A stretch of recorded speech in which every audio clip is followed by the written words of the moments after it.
दोस्तों नमस्कार जोहार।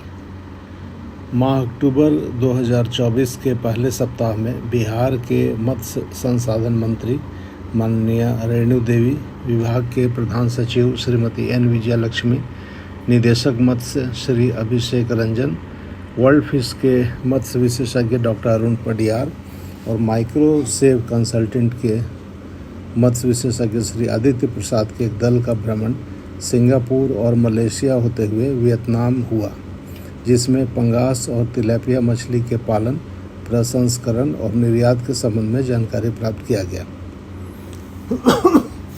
आपको संभवतः जानकारी होगी कि वियतनाम से पंगास मछली, जिसे बासा मछली भी कहा जाता है, के फीले यानी कटा हुआ हिस्सा का भारत में आयात होता है। देखा गया है कि पिछले 15 वर्षों में पंगास के फीले या कटा हुआ कांटा रहित मांस का आयात 5 गुना बढ़ गया है, क्योंकि होटल, रेस्तरां और कैटरिंग में इसकी खपत बहुत अधिक है। इसके कई कारण हैं। इसका मीट सॉफ्ट होता है, सफ़ेद होता है और बनाने में आसान होता है, महक नहीं होता है और कांटा नहीं होने के कारण ग्राहकों में मांग बहुत अधिक रहता है। इसलिए होटल, रेस्तरां और कैटरिंग, जिसे होरेका सेक्टर कहा जाता है, में इसकी मांग बहुत अधिक है। साथ ही वियतनाम से लगातार आपूर्ति होने के कारण होटल वाले भी निश्चिंत रहते हैं। भारत वियतनाम से बासा के फीले का सबसे बड़ा आयातक या इंपोर्टर देश है। केवल मार्च 2023 से फरवरी 2024 तक 61 खेप या 61 शिपमेंट बासा वियतनाम से भारत में आया है। तो आप समझ सकते हैं कि कितना बड़ा मार्केट इसका है। वियतनाम में भ्रमण दल को कैन थो यूनिवर्सिटी के College of Agriculture and Fisheries और Southern Fishery Industries Company Limited के भ्रमण के दौरान पंगास के advance farming practices, GIFT tilapia का पालन, आधुनिक प्रोसेसिंग तकनीक, दाना का उपयोग, बीमारियों का रोकथाम और जल का न्यायोचित उपयोग इत्यादि पर चर्चा की गई, दिखाया गया और बिहार में कैसे उन तकनीकों को लाया जा सकता है, इस पर विमर्श किया गया। साथ ही बिहार से छात्रों को वियतनाम भ्रमण पर भेजने के विषय पर भी विमर्श किया गया। भ्रमण दल वियतनाम के कैन थो सिटी, जो हो ची मिन शहर के निकट मेकांग नदी के डेल्टा के निकट है, वहाँ फैक्ट्री और फार्म का भ्रमण किए। भ्रमण के दौरान जो जानकारी मिली उसे डॉक्टर अरुण पडियार के द्वारा बहुत ही सरल भाषा में बिंदुवार सोशल मीडिया पर साझा किया गया है, जिसके आधार पर हम वियतनाम से क्या सीख सकते हैं, इस विषय में जानकारी दे रहा हूँ। पहला है, वियतनाम में पंगास मछली का उत्पादन अविश्वसनीय रूप से 1000 टन प्रति हेक्टेयर प्रति फसल हो रहा है, अर्थात 25 किलो प्रति 1000 लीटर पानी उत्पादन होता है, जबकि भारत में कुछ प्रगतिशील किसान 50 से 100 टन प्रति हेक्टेयर प्रति फसल तक प्राप्त कर पाते हैं, जो 5 किलो प्रति 1000 लीटर पानी होता है। इस प्रकार देखिए तो भारत से कई गुना अधिक उत्पादन वियतनाम में हो रहा है। वियतनाम में तालाब का क्षेत्रफल 0.8 हेक्टेयर या 2 एकड़ रखा जाता है और पानी की गहराई 4 मीटर या 12 फीट रखा जाता है, जबकि भारत में आप देखेंगे अधिकांश तालाब का क्षेत्रफल 1 एकड़ और गहराई 1.5 से 2 मीटर तक रखा जाता है। तीसरा, पंगास की खेती 10 से 12 माह तक की जाती है और 25 ग्राम के बीज का संचयन किया जाता है। जब मछलियाँ 800 से 1 किलो की हो जाती हैं तो उनकी निकासी कर ली जाती है।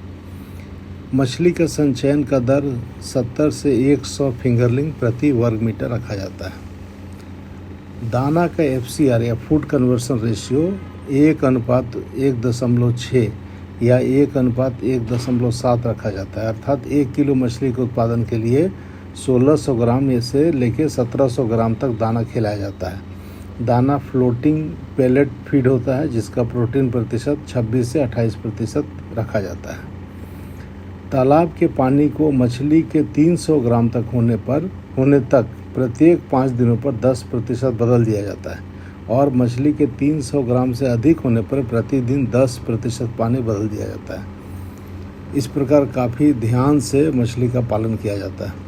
पानी की निकासी के लिए पंप का प्रयोग नहीं करके नदी के बहाव को ही नियंत्रित करके किया जाता है, जिससे बिजली की बचत होती है। तालाब के प्रबंधन में चूना, नमक और प्रोबायोटिक का ही प्रयोग किया जाता है। तालाब के तल में जमा कीचड़ को स्लज पंप से साल में 2 बार निकाला जाता है और उसका उपयोग सब्जियों की खेती में की जाती है। देखा गया है कि पंगास के पालन पर खर्च प्रति किलो 26,000 से 27,000 वियतनामी डोंग यानी 88.5 रुपये से 92 रुपये लगता है, और बिक्री 27,000 से 28,000 डोंग या 92 रुपये से 95 रुपये लगभग पर बिक्री होता है। इस प्रकार प्रति किलो मात्र 3 रुपये 40 पैसे का ही मुनाफा होता है, लेकिन चूँकि क्वांटिटी बहुत अधिक है इसलिए मुनाफा काफ़ी अधिक हो जाता है। अब देखें कि निकासी और निकासी के बाद यानी पोस्ट हार्वेस्ट क्या क्या कार्यकलाप किए जाते हैं। मछलियों को टाना जाल या ड्रैगनेट से निकासी की जाती है।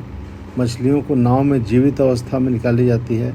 मछलियों को हलाल तरीके से यानी खून का रिसाव करके या 10 से 15 मिनट तक बर्फ़ में रखकर मारा जाता है, जिसे चिल्ड किलिंग कहा जाता है।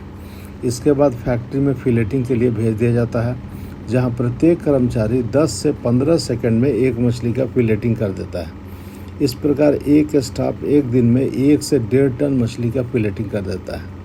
इसके बाद प्रत्येक फिले को IQF या इंडिविजुअली क्विक फ्रीजिंग तकनीक से जमा दिया जाता है। बचे हुए अवशेष जैसे मछली का सर, हड्डी, चमड़ा इत्यादि का उपयोग फिश मील बनाने, तेल निकालने या कोलेजन निकालने के काम में भेज दिया जाता है, और शेष से भी 10% का मुनाफा होता है। मछली उत्पादन से लेकर फिलेटिंग तक की पूरी प्रक्रिया फूड सेफ्टी विभाग से प्रमाणित रहता है। तैयार पूरा का पूरा फिले विभिन्न देशों को निर्यात कर दिया जाता है, जिससे वियतनाम को विदेशी मुद्रा की कमाई होती है।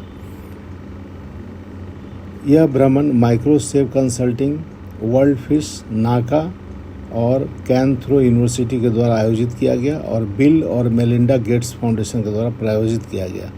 आशा है कि हमारे किसान भी वियतनाम के तर्ज पर पंगास का पालन करने का प्रयास करेंगे, जिससे अपने देश में भी मछली का उत्पादन बढ़ सके। भाइयों और बहनों, यदि आपको यह वीडियो अच्छा लगा तो कृपया लाइक कर देंगे और अपने दोस्तों के साथ शेयर करेंगे। इस वीडियो को देखने के लिए आपका बहुत बहुत धन्यवाद। नमस्कार, जोहार।